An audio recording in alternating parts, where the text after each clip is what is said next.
Hello students, मैं संदीप कुमार शुक्ला आप सभी के साथ जनरल इंजीनियरिंग सब्जेक्ट को डिस्कस कर रहा हूं। पिछले वीडियोज़ में हमने बैटरी यूनिट्स को देखा था। आज से हमारा नया यूनिट स्टार्ट हो रहा है जो है एसी फंडामेंटल्स। ठीक है, एसी फंडामेंटल्स के अंतर्गत हम लोग अल्टरनेटिंग क्वांटिटीज़ को देखेंगे।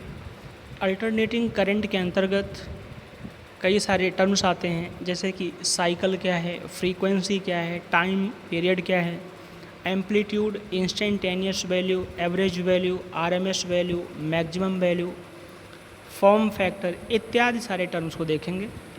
एसी और डीसी में एनालिसिस करेंगे, इनमें डिफरेंस देखेंगे। ठीक है, और जैसा कि आपको शायद मालूम हो कि जो एसी करंट है ये सिनुसॉइडल वेव को फॉलो करती है, तो ये क्यों ऐसा करती है, क्या कारण है, ये सारी बातें हम लोग इसमें देखेंगे। ठीक है, इसके अलावा हम सिनुसॉइडल वेव फॉर्म में अल्टरनेटिंग करंट के लिए इक्वेशंस को भी डेराइव करेंगे और इन सारे चीज़ों के साथ अपने एसी फंडामेंटल चैप्टर के हम आगे बढ़ेंगे।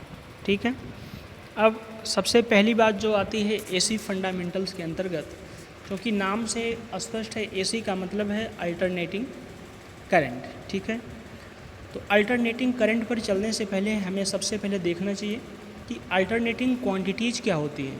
ठीक है, किस प्रकार की राशियों को हम अल्टरनेटिंग राशि यानी कि अल्टरनेटिंग क्वांटिटी कहेंगे।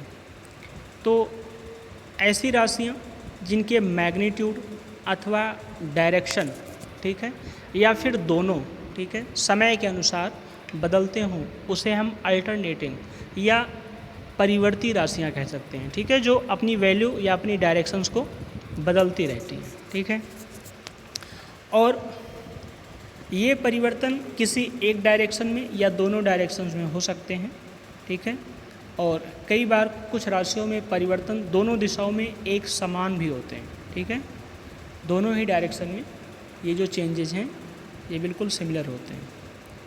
ठीक है, नेक्स्ट है हमारे पास, अब ज़रा ध्यान से देखें, ये जो क्वांटिटीज़ है अल्टरनेटिंग क्वांटिटी यानी वोल्टेज या करंट और टाइम के बीच में जब हम डायग्राम खींचते हैं, ग्राफ खींचते हैं, तो वो हमें साइन वेव जैसा दिखाई पड़ता है और इसी कारण इसे हम सिनुसॉइडल वेव फॉर्म में रखते हैं। ठीक है, लेकिन सिनुसॉइडल वेव फॉर्म में ही क्यों रखते हैं? हालांकि राशियों को कई और प्रकार से रिप्रेजेंट किया जा सकता है, क्योंकि जो हमारी विद्युत तरंगें होती हैं यानी कि इलेक्ट्रिकल वेव्स, ये कई प्रकार की, कई रूप में हो सकती हैं। जैसे कि आयताकार तरंग हो सकती है, वर्गाकार हो सकती है, समलंब चतुर्भुजाकार, या फिर ठीक है इक्विलेटरल ट्रायंगल फॉर्म में, या फिर साइन वेव फॉर्म में, जैसे ज्यावक्रीय कर्व कह देते हैं। ठीक है, तो इन कई प्रकार के आकार में तरंगों के होने के बावजूद हम मेनली ये जो साइन वेव फॉर्म या कोसाइन वेव फॉर्म है, इसी में ही एसी करंट को क्यों रिप्रेजेंट करते हैं। तो इसके पीछे कुछ कारण हैं, जैसे कि सबसे पहला रीजन है साइन या कोसाइन वेव्स का जो जनरेशन होता है, इनको जो जनरेट करने का तरीका है वो बहुत आसान होता है। ठीक है, अब एसी जनरेटर हूँ, ठीक है, इनके द्वारा कोसाइन या साइन वेव्स की फॉर्म में करंट को जनरेट करना आसान हो जाता है। दूसरा है हमारे पास जो मशीन्स हैं, ये कोसाइन या साइन वेव फॉर्म में अच्छा परफॉर्मेंस देती हैं, यानी गुड परफॉर्मेंस ऑफ मशीन्स। ठीक है, नेक्स्ट है इसमें इंटरफेरेंस की वैल्यू बहुत कम होती है, जो हमारी साइन या कोसाइन वेव फॉर्म में एसी करंट चलती हैं। अगर इस वेव फॉर्म में करेंगे तो बाकी जो अन्य वेव फॉर्म हैं अभी जो हमने आपसे डिस्कस किया, उनकी तुलना में इनमें इंटरफेरेंस की घटनाएँ कम होती हैं। ठीक है, इसके अलावा इनका मैथमेटिकल एनालिसिस भी बहुत आसान होता है, और जो इलेक्ट्रिकल इक्विपमेंट्स हैं, इलेक्ट्रिकल इंजन्स हैं, इलेक्ट्रिकल मशीन्स हैं, ठीक है, इनके डिज़ाइन में भी सहायता मिलती है जब हम सिनुसॉइडल वेव फॉर्म में इनको जनरेट करते हैं तब। ठीक है, तो इस प्रकार से कई सारे रीजन्स हैं जिसकी वजह से हम लोग अल्टरनेटिंग करंट में कोसाइन या साइन वेव फॉर्म, जिन्हें सिनुसॉइडल वेव फॉर्म कह देते हैं, इसमें ही इनको एंटरटेन किया जाता है। इसके अतिरिक्त जो हमारा प्योर साइन या कोसाइन वेव है वो बाकी वेव फॉर्म की अपेक्षा ज़्यादा स्मूथ होती है, ठीक है, ज़्यादा एफिशिएंट होती है, यानी उसकी कार्य क्षमता ज़्यादा होती है। तो इन्हीं सभी कारणों के कारण, इन्हीं सभी रीजन्स की वजह से साइन वेव यानी सिनुसॉइडल वेव फॉर्म को अल्टरनेटिंग करंट के लिए चुना जाता है, ठीक है। इसीलिए जो प्रत्यावर्ती धारा यानी कि अल्टरनेटिंग करंट हैं, इसे हम साइन अथवा कोसाइन इलेक्ट्रिक भी कह देते हैं, यानी सिनुसॉइडल इलेक्ट्रिक भी कह दिया जाता है, विद्युत कहा जाता है। तो अब नेक्स्ट पॉइंट है हमारे पास कि ये जो अभी बात कर रहे थे frequency, cycle, time period, amplitude, ठीक है, instantaneous value, average value, RMS value या मैक्सिमम वैल्यू, ये सारे टर्म्स क्या हैं और किस प्रकार से इनको हम देखेंगे। तो सबसे पहला जो हमारा है वो है अल्टरनेशन साइकिल, यानी प्रत्यावर्तन चक्र, अर्थात एक डायरेक्शन से दूसरे डायरेक्शन में बदलने की जो प्रक्रिया है उसी को क्या कह देते हैं, अल्टरनेशन साइकिल, ठीक है। अब अल्टरनेशन साइकिल के अंतर्गत जब कोई प्रत्यावर्ती राशि, ठीक है, जब कोई अल्टरनेटिंग क्वांटिटी आधे चक्र से होकर गुजरती है, ठीक है, हाफ साइकिल से, चाहे वो पॉजिटिव डायरेक्शन हो या नेगेटिव डायरेक्शन हो, तब यह एक प्रत्यावर्तन यानी एक अल्टरनेशन पूरा करता है। और जब पूरे चक्र से यानी पॉजिटिव टू नेगेटिव अथवा नेगेटिव टू पॉजिटिव होकर गुजरता है तो इसे एक पूर्ण चक्र कह देते हैं या वन कंप्लीट साइकिल। जैसे ध्यान से देखें, हमारे पास मान लीजिए ये एक साइन वेव है, तो जब ये आधे चक्र में पहुंचती है यानी हाफ वाले पीरियड में है तो इसे हाफ साइकिल कह देते हैं। और जब ये पॉजिटिव से होकर पुनः नेगेटिव वाले टर्म पर पहुंच जाती है तो ये एक पूर्ण साइकिल यानी कंप्लीट साइकिल के रूप में जानी जाती है। तो जो अल्टरनेशन साइकिल है वो क्या है, अल्टरनेटिंग क्वांटिटीज़ का पॉजिटिव अथवा नेगेटिव राशियों की तरफ घूमना अल्टरनेशन साइकिल का कारण होता है या एग्जाम्पल होता है, ठीक है। नेक्स्ट है हमारे पास पीरियोडिक टाइम एंड फ्रीक्वेंसी, ये क्या होती है, ठीक है। अब पीरियोडिक टाइम या फ्रीक्वेंसी की बात करें तो किसी प्रत्यावर्ती राशि द्वारा एक चक्र को पूरा करने में लिया गया समय आवर्तकाल कहा जाता है, ठीक है। टाइम पीरियड क्या होगा, किसी प्रत्यावर्ती राशि द्वारा एक साइकिल पूरा करने में, जैसे कि अभी हमने आपसे बात किया था, ये जो कंप्लीट साइकिल है पॉजिटिव से नेगेटिव की तरफ मूवमेंट, तो यहाँ से लेकर यहाँ तक मूव करने में जितना समय लग रहा है उसे हम टाइम पीरियड या आवर्तकाल कह देते हैं। इसे कैपिटल टी से लिखा जाता है, ठीक है। इसके अलावा किसी प्रत्यावर्ती राशि द्वारा एक सेकंड में जितने साइकिल्स कंप्लीट किए जाते हैं, पूरे किए जाते हैं, जैसे मान लीजिए हमारी ये एक कंप्लीट साइकिल है, एक सेकंड, हाँ ये एक कंप्लीट साइकिल है। अब ऐसी जितनी साइकिल एक सेकंड में पूरी हो जाती है इस सिस्टम के द्वारा, जैसे अभी एक बना, फिर दूसरा बना, फिर तीसरा बना, फिर चौथा बना, तो एक सेकंड में जितनी साइकिल कंप्लीट हो जाती है उसे हम फ्रीक्वेंसी यानी कि आवृत्ति कह देते हैं, ठीक है। और फ्रीक्वेंसी या आवृत्ति को हम स्मॉल एन या फिर स्मॉल वी और कहीं कहीं पर न्यू आप जानते होंगे इस प्रकार बनता है, इससे भी रिप्रेजेंट कर देते हैं, ठीक है। नेक्स्ट अगर आगे बात करें तो एसआई सिस्टम में जो आवृत्ति है यानी फ्रीक्वेंसी, उसका मात्रक हर्ट्ज होता है, जिसे हम एच सफिक्स जेड से लिखते हैं। कुछ इस प्रकार से आपने देखा होगा, कई बार इसका उपयोग करते हैं, ये हर्ट्ज कहलाता है, ठीक है।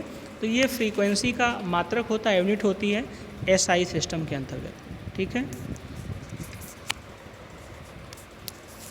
अब आवर्तकाल और फ्रीक्वेंसी में एक रिलेशन होता है जिसके अंतर्गत आवर्तकाल कैपिटल टी बराबर होता है 1/, फ्रीक्वेंसी, ठीक है, यानी 1/, आवृत्ति। तो ये आप जानते होंगे, इसमें कोई नई बात नहीं है। नेक्स्ट है हमारे पास, अच्छा अब जो हमारे इंडिया में है तो यहाँ पर पावर सप्लाई के लिए जो स्टैंडर्ड फ्रीक्वेंसी होती है वो 50 हर्ट्ज रखी गई है। ये क्वेश्चन आपसे वाइबा अथवा किसी इंटरव्यू में पूछा जा सकता है कि अपने देश में यानी कि इंडिया में पावर सप्लाई के लिए स्टैंडर्ड फ्रीक्वेंसी कितनी है, पावर सप्लाई की स्टैंडर्ड फ्रीक्वेंसी कितनी है, तो आपको कहना है 50 हर्ट्ज़। कितना है? 50 हर्ट्ज़। इसका तात्पर्य ये है कि प्रत्यावर्ती धारा यानी कि अल्टरनेटिंग करंट या अल्टरनेटिंग वोल्टेज 1 सेकंड में 50 साइकिल पूरा करता है। ठीक है, 1 सेकंड में 50 साइकिल पूरा करता है। अब हम आगे बढ़ें, इससे पहले थोड़ा सा एक बार रिवाइज कर लेते हैं कि जो हमारी सिनुसॉइडल वेव हैं, ठीक है, जिसमें हम अपनी अल्टरनेटिंग करंट या अल्टरनेटिंग वोल्टेज को रिप्रेजेंट करते हैं, तो ये हैं क्या? तो साइन अथवा कोसाइन वेव के फॉर्म में रिप्रेजेंटेशन सिनुसॉइडल वेव कहलाता है। या फिर अगर इसे थोड़ा रिफाइन करें तो कह सकते हैं कि वह तरंगें जो ट्रिग्नोमेट्री के ज्या समीकरण, अब चाहे वो ज्या में साइन कोसाइन मेनली आते हैं, आप चाहें तो टेन कॉट सेक कोसेक में भी रिप्रेजेंट कर सकते हैं, क्योंकि जो सेक और कोसेक है ऑब्वियस सी बात है साइन और कोसाइन का ही उल्टा पड़ता है, उल्टा फॉर्म होता है, यानी रिवर्स फॉर्म होता है। ठीक है, और टेन और कॉट में भी रिप्रेजेंट कर सकते हैं। तो इसे हम अगर सिंपल एक स्टेटमेंट में कहें तो कह सकते हैं those waves which can be represent in trigonometric ज्या equations are known as sinusoidal wave form. ठीक है, कि वह वेव तरंगे या वह तरंगे जो त्रिकोणमिति के ज्या समीकरण के रूप में रिप्रेजेंट की जाती हैं या उनका अनुसरण करती हैं, उसे ज्यावक्रीय या फिर सिनुसॉइडल वेव फॉर्म कहते हैं। और जो हमारी अल्टरनेटिंग करंट अथवा वोल्टेज है, इसको हम सिनुसॉइडल अथवा ज्या वेव फॉर्म में क्यों रखते हैं, उसके लिए आपको पर्याप्त रीजन बताए जा चुके हैं। ठीक है, नेक्स्ट है हमारे पास एम्पलीट्यूड। एम्पलीट्यूड यानी कि आयाम। अब ये क्या होता है एम्पलीट्यूड? तो एम्पलीट्यूड में हम देख सकते हैं किसी प्रत्यावर्ती राशि द्वारा एक चक्र में प्राप्त अधिकतम धनात्मक अथवा ऋणात्मक विस्थापन, ठीक है, को क्या कहा जाता है? एम्पलीट्यूड यानी आयाम। जैसे कि हमारे पास ये अल्टरनेटिंग करंट का साइकिल है, तो हमने क्या कहा? किसी प्रत्यावर्ती राशि द्वारा। अब वो ज़रूरी नहीं अल्टरनेटिंग करंट ही हो, अल्टरनेटिंग वोल्टेज हो सकता है, कुछ और हो सकता है, जिसमें एक साइकिल में, ठीक है, एक चक्र के अंतर्गत एक साइड में पॉजिटिव अथवा नेगेटिव साइड में जो मैक्सिमम डिस्प्लेसमेंट मिलता है, मैक्सिमम वैल्यू मिलती है, उसी को क्या कह देते हैं? आयाम। अब यहाँ इतना आयाम है और नेगेटिव साइड में देखें तो ये आयाम मिल जाएगा। ठीक है, तो इस प्रकार से एम्पलीट्यूड डिफाइन हो सकता है कि किसी प्रत्यावर्ती राशि द्वारा एक चक्र में प्राप्त अधिकतम धनात्मक अथवा ऋणात्मक मान, यानी पॉजिटिव अथवा नेगेटिव वैल्यू, ठीक है, को क्या कहा जाता है? आयाम। आयाम भी इसे कह सकते हैं या फिर इसे हम पीक वैल्यू भी कह सकते हैं। पीक वैल्यू क्यों? क्योंकि इसके डायग्राम को देखो आप आसानी से समझ जाओगे। इसका एक साइकिल ये है, दूसरा साइकिल ये है, तो जो आयाम है वो यहाँ से यहाँ तक की वैल्यू है। और ध्यान दें ये जो पॉइंट है ये इस साइकिल का पीक पॉइंट है। कौन सा पॉइंट है? पीक पॉइंट है। तो चूँकि जो आयाम है पीक वैल्यू तक जाता है, तो इसलिए हम पीक वैल्यू या आयाम दोनों कह सकते हैं। ठीक है, इसी प्रकार नीचे वाले में भी सेम बातें लागू हैं। नेक्स्ट देखते हैं। अब जो हमारी प्रत्यावर्ती धारा है या प्रत्यावर्ती विभव है, इनके आयाम को हम रिस्पेक्टिवली आई एम और ई एम द्वारा प्रदर्शित करते हैं। ठीक है, magnitude of current I M और magnitude of E M F यानी ई एम। ठीक है, मैग्नीट्यूड यानी कि एम्पलीट्यूड, ये सारी बातें एक जैसी जाएंगी। नेक्स्ट देखते हैं। अब है हमारे पास इंस्टेंटेनियस वैल्यू यानी कि क्षणिक मान। क्षणिक मान क्या होता है? तो किसी प्रत्यावर्ती राशि की किसी एक क्षण का जो मान होता है उसे उस प्रत्यावर्ती राशि का क्षणिक मान कहा जाता है। यानी कि किसी इंस्टेंट पर किसी अल्टरनेटिंग क्वांटिटी की जो वैल्यू होती है उसे उस अल्टरनेटिंग क्वांटिटी का इंस्टेंटेनियस मान या क्षणिक वैल्यू कह दिया जाता है। तो ये बहुत सिंपल टर्म है, आसान टर्म, इसे आसानी से जान सकते हैं। ठीक है, the value of N alternating quantity at any instant, यानी किसी प्रत्यावर्ती राशि का किसी क्षण विशेष पर जो वैल्यू होती है उसी वैल्यू को उस अल्टरनेटिंग क्वांटिटी का क्षणिक वैल्यू या फिर इंस्टेंटेनियस वैल्यू या क्षणिक मान कह दिया जाता है। ठीक है, नेक्स्ट पॉइंट है अपने पास पीक वैल्यू या मैक्सिमम वैल्यू। अभी हमने देखा था ये एम्पलीट्यूड के ही बराबर था, तो इसे देखते हैं ज़रा। इसे चोटी का मान या अधिकतम मान ऐसा भी कह सकते हैं। पीक वैल्यू यानी मैक्सिमम वैल्यू। तो किसी प्रत्यावर्ती राशि द्वारा, ठीक है, एक चक्र में प्राप्त अधिकतम मान, किसी प्रत्यावर्ती राशि द्वारा एक चक्र में यानी एक साइकिल में प्राप्त अधिकतम मान, अब चाहे वो धनात्मक डायरेक्शन में हो या ऋणात्मक डायरेक्शन में हो, यानी धनात्मक दिशा या ऋणात्मक दिशा, ठीक है, दोनों ही दिशाओं में प्राप्त अधिकतम मान को क्या कह दिया जाएगा, उस राशि का पीक वैल्यू या फिर आयाम या फिर क्रेस्ट यानी चोटी की वैल्यू कह दिया जाता है।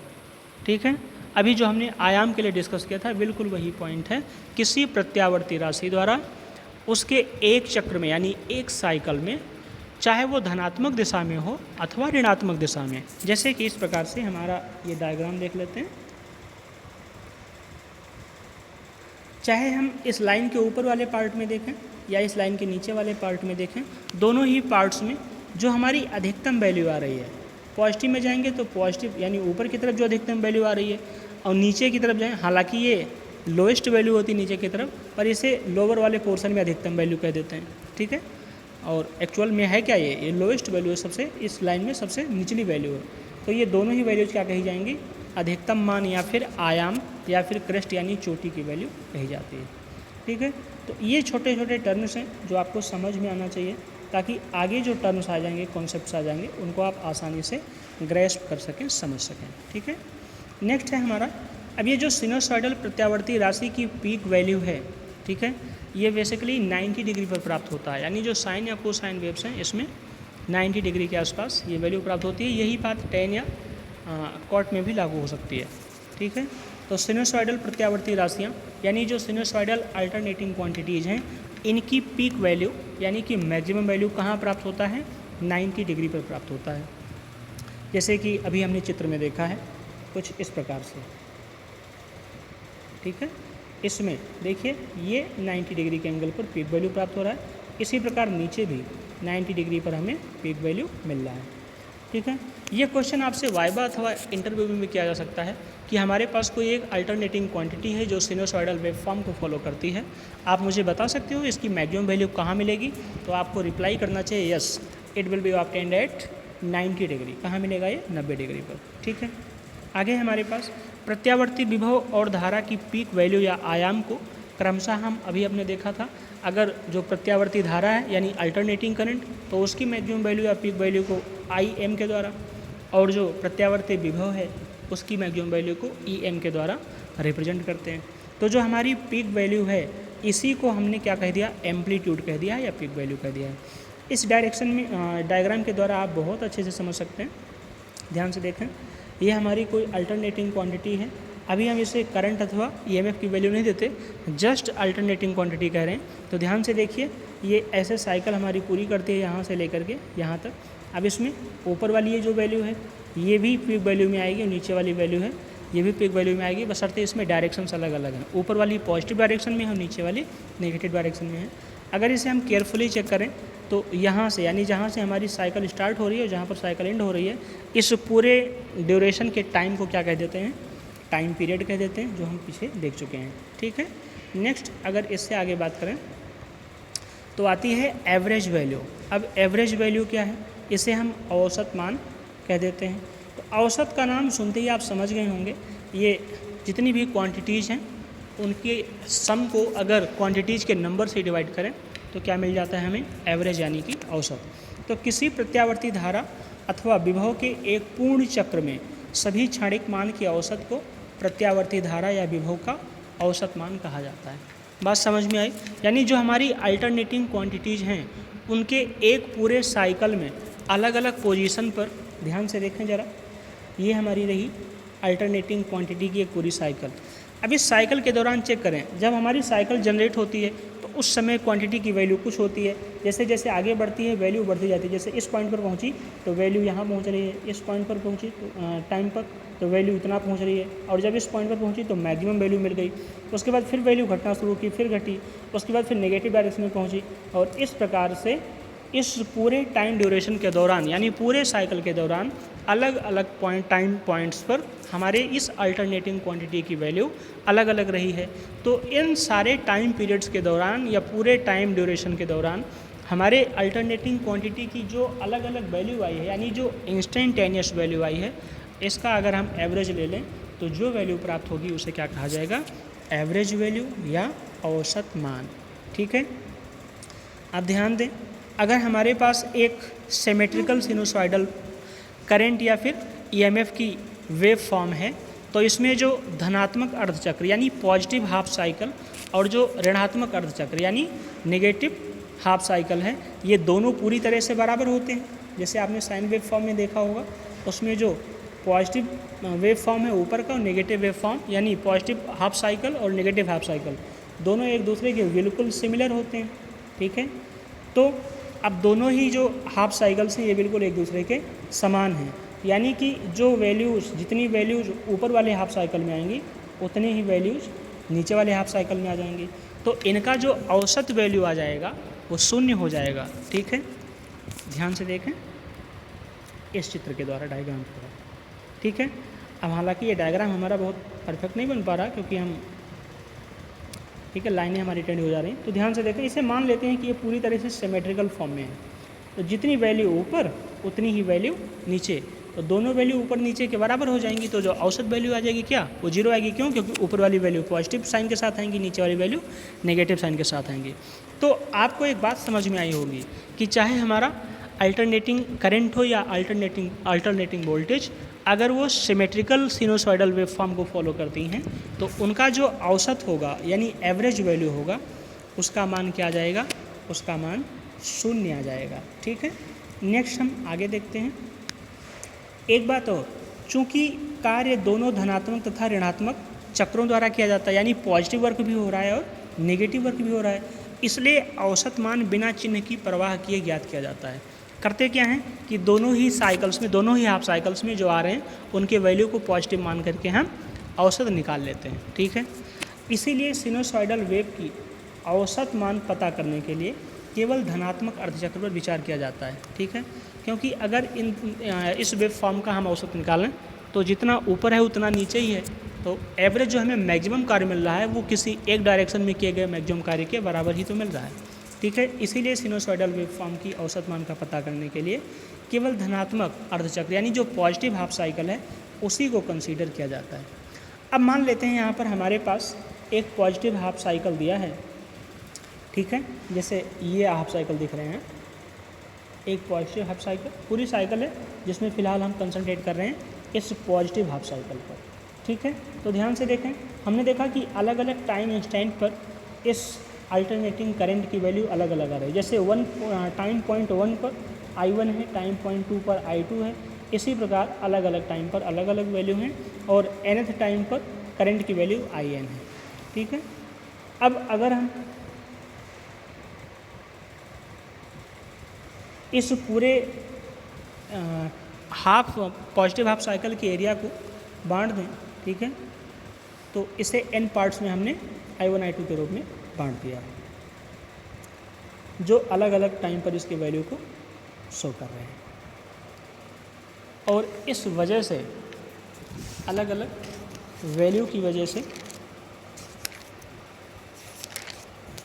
हमारे पास जो एवरेज वैल्यू करंट की आ जाएगी वो क्या आ जाएगी, मीन ऑफ पार्ट्स, यानी जो हमने पार्ट्स के यहाँ जो अलग अलग पॉइंट्स पर हमें वैल्यू मिल रही है इनका क्या ले लेंगे, औसत ले लेंगे। तो हमें मिल जाएगा आई एवरेज इक्वल्स टू, कुछ इस प्रकार से, ध्यान से देखें, ये मिल जाएगा I average equals to I1 plus I2 plus I3 plus dot dot dot plus IN, और सबका समेशन लेने के बाद n से डिवाइड कर देंगे क्योंकि कितने पार्ट हैं, n पार्ट हैं। तो इस प्रकार से हमें क्या मिल जाएगा, एवरेज मिल जाएगा, एवरेज वैल्यू प्राप्त हो जाएगी। फिर से देख लेते हैं, एवरेज क्या मिल जाएगा, आई एवरेज बराबर I1 plus I2 plus dot dot dot IN तक है ना, इन सब का सम लो अपॉन n से डिवाइड करो, तो ये एवरेज वैल्यू हमें मिल जाएगी। या फिर इसे हम इस प्रकार से निकाल सकते हैं, अब चूँकि जो हमने अभी पार्ट्स में बांटा है ये ऊपर की हाफ एरिया को बांटा है, तो ऐसे कह सकते हैं एरिया ऑफ अल्टरेशन, अर्थात जो बदलाव की एरिया है या जो हाफ साइकिल का एरिया है, ये जो हाफ साइकिल है इसकी जो एरिया है इसको हम डिवाइड कर दें इसकी बेस लाइन से, ठीक है, या बेस पॉइंट से, तो हमें औसत धारा मिल सकती है। यानी कुछ इस प्रकार से फार्मूला हो जाएगा, आई एवरेज बराबर अर्ध चक्र का क्षेत्रफल, यानी जो हाफ साइकिल की एरिया है, area of half cycle upon base. कौन सा बेस? जिस पर ये साइकिल बना हुआ है, जैसे ये ऊपर देखिए ये, तो ये तो हाफ साइकिल हो गई इसकी एरिया, और बेस हमारा आ जाएगा ये। तो यहाँ से एवरेज मिल जाएगा, आई एवरेज बराबर एरिया ऑफ हाफ साइकिल, यानी कि अर्ध चक्र का क्षेत्रफल अपॉन आधार। ठीक है, तो इस प्रकार से हमें औसत वैल्यू प्राप्त हो जाएगी। ठीक है, नेक्स्ट देखते हैं जरा आगे क्या है। अब उसके बाद हमारे पास है आरएमएस वैल्यू। आरएमएस वैल्यू क्या है देखते हैं। तो आरएमएस की वैल्यू आप जानते हैं क्या होती है, रूट मीन स्क्वायर इसे कहा जाता है। क्या कहते हैं? Root mean square. अब ये क्या है? तो जब कोई स्थिर यानी कि स्टेडी प्रत्यावर्ती धारा है, अर्थात उसकी जो क्वांटिटी है, जो परिवर्तन की वैल्यू है, वो एक बार फिक्स होने के बाद समय के साथ परिवर्तित नहीं होती। ठीक है, तो उसे कहते हैं स्थिर यानी स्टेडी अल्टरनेटिंग क्वांटिटी।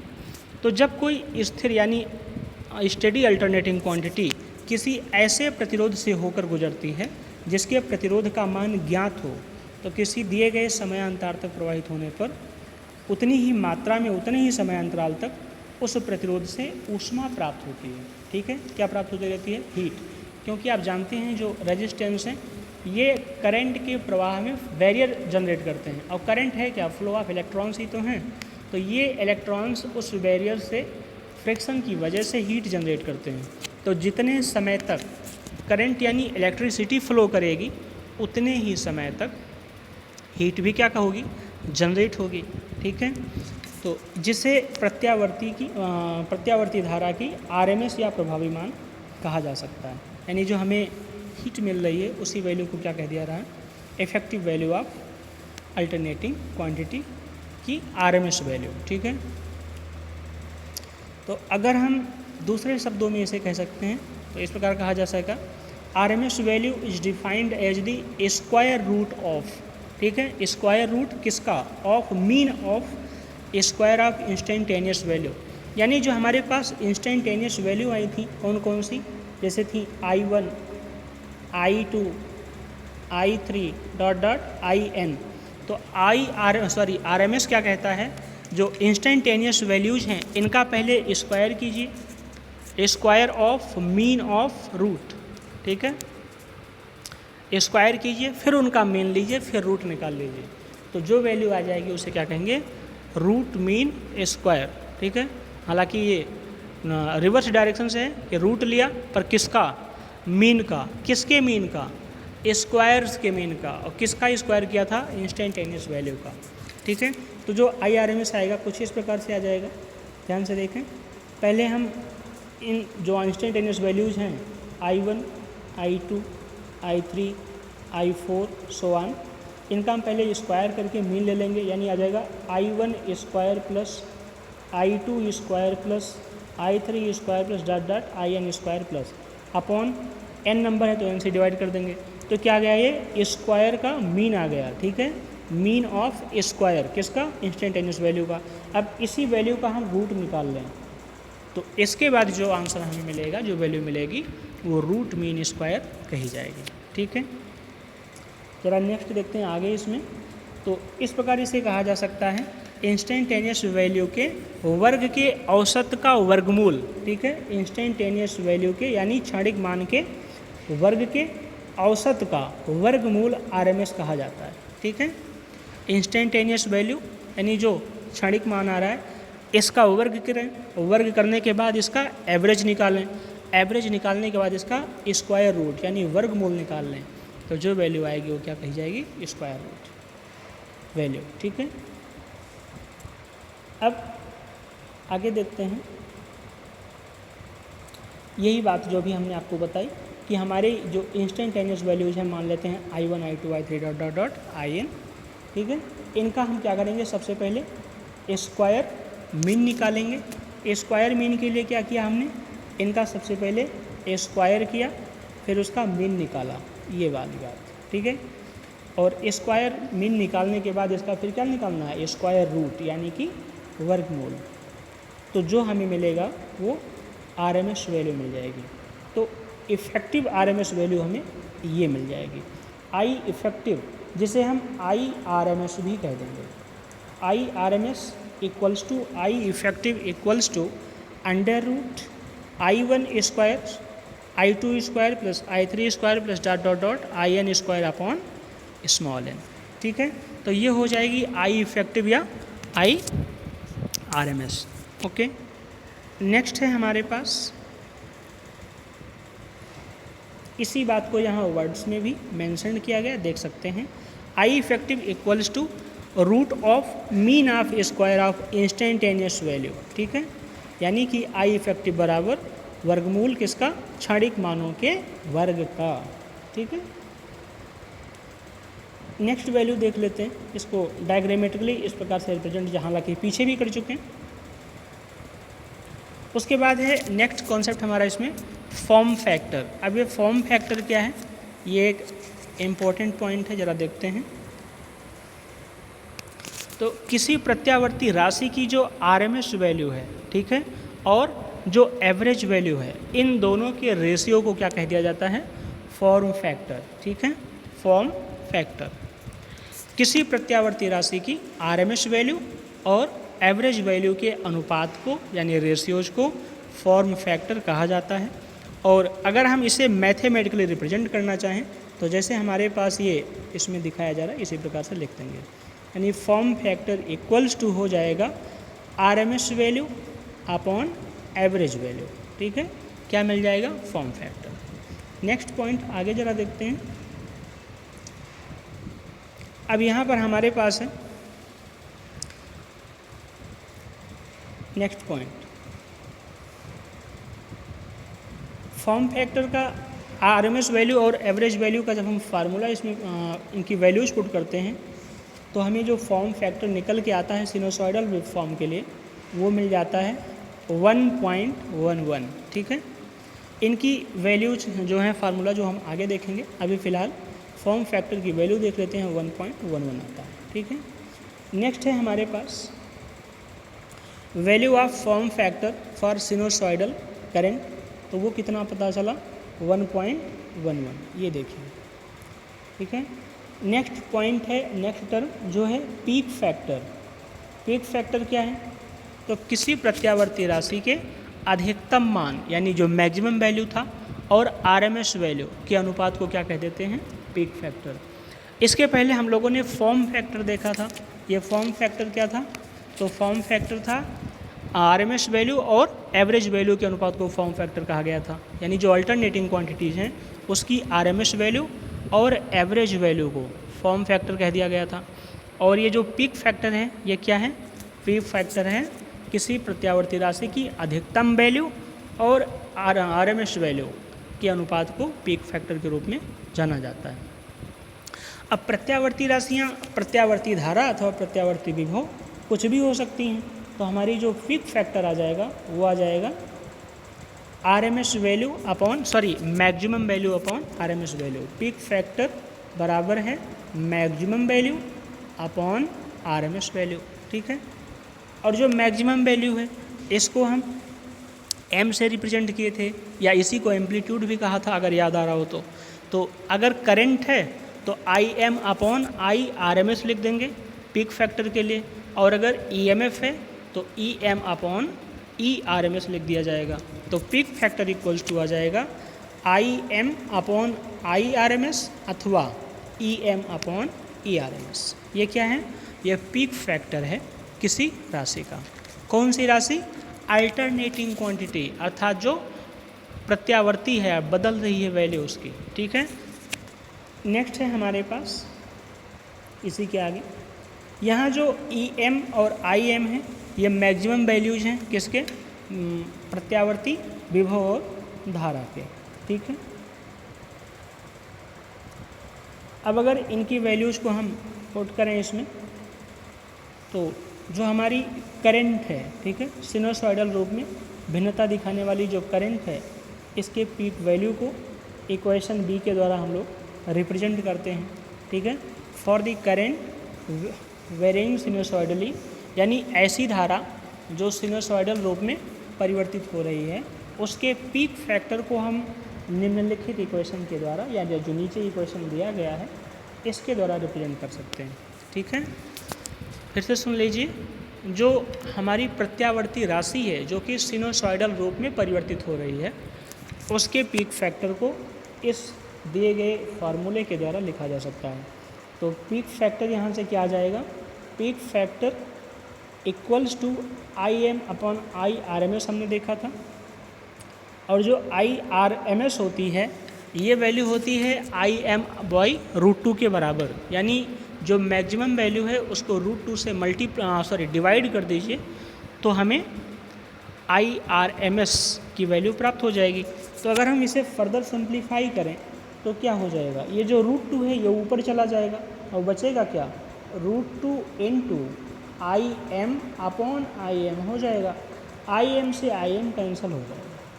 तो पीक फैक्टर हमारे पास क्या आ जाएगा, पीक फैक्टर इक्वल्स टू आ जाएगा, यानी √2 इक्वल्स टू 1.4142, ठीक है। पीक फैक्टर बराबर √2 और ये बराबर होता है 1.4142, ठीक है। इस वैल्यू से आप अच्छे से वाकिफ़ हैं, याद रहे। तो हमारे पास दो आ गया था, एक तो फॉर्म फैक्टर था, दूसरा पीक फैक्टर।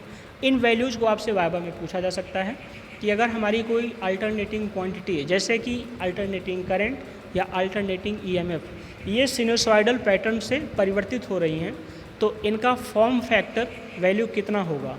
तो फॉर्म फैक्टर अभी आपने पीछे देखा था वो था 1.11, और पीक फैक्टर पूछा जाए तो आप कह सकते हैं 1.4142 या √2 के बराबर, ठीक है। तो इस प्रकार से हमारी जो इम्पोर्टेंट टर्म्स थे उसको हमने देख लिया इस वीडियो में यहीं तक।